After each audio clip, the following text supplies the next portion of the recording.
Now at 4:30, a live look from the White House, where in just about 90 minutes now, President Trump is set to address the nation. It's being described as a summary of the administration's accomplishments this year and a preview of what's to come. Our Conan Nolan is here with us in studio. And Conan, we're starting to get a better idea of what's coming up in 90 minutes. Yes, a little bit. Now, keep in mind, there are other presidents have had the same thought about how it's very difficult for them. President Trump certainly feels this way, to get across to the American public the successes of the administration, because it has to go through the filter of a very critical press news media. But in this case, this is an opportunity for the president not just to talk about what he believes are the accomplishments of the first year, but his goals for the year coming up. President Donald Trump today at Dover Air Force Base in Delaware for the solemn transfer of the bodies of 2 Iowa National Guard members recently killed in Syria. Mr. Trump later offering a preview of his address tonight to the nation. Well, I think the message this evening is we inherited a mess, and we've done a great job, and we continue to.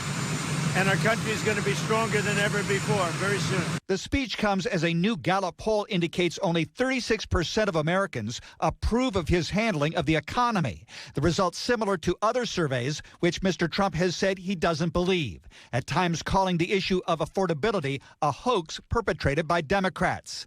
NBC's Gabe Gutierrez at the White House. There is some acknowledgement within Republicans, within White House officials, that it is an issue they're going to have to start talking about.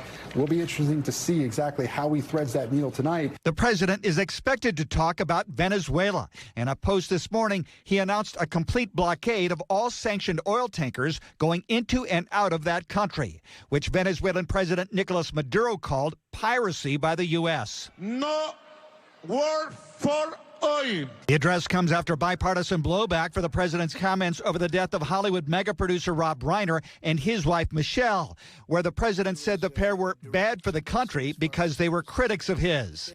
There's the growing disconnect between Mr. Trump and House Republicans, with several joining Democrats today to force a floor vote on extending Obamacare health subsidies. And the speech also takes place after the publication of a remarkably candid series of 11 interviews with Trump's chief of staff, Susie Wiles, published in Vanity Fair magazine. Wiles notably described Mr. Trump, who doesn't drink, as having an alcoholic's personality, adding he operates with a view there's nothing he can't do. In the interviews recorded over an 11-month period, Wiles also suggested former Trump critic J.D. Vance's conversion to Trump diehard was political. Wiles called the story a disingenuously framed hit piece on me and the finest president, White House staff, and cabinet in history. The Vanity Fair writer defending his reporting. All of it taped, all of it on the record. And the giveaway is that they haven't been able to challenge a single fact. The Vanity Fair article also quotes Wiles as saying that Attorney General Pam Bondi whiffed when it came to the Epstein files. I doubt highly the president's going to be talking about that article.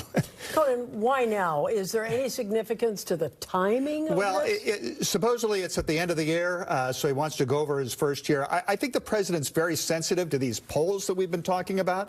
They've all shown dissatisfaction with the economy. If you listen to his comments in the Oval, and we do every day, he doesn't believe the polls, and he believes that there's somehow the message isn't getting out.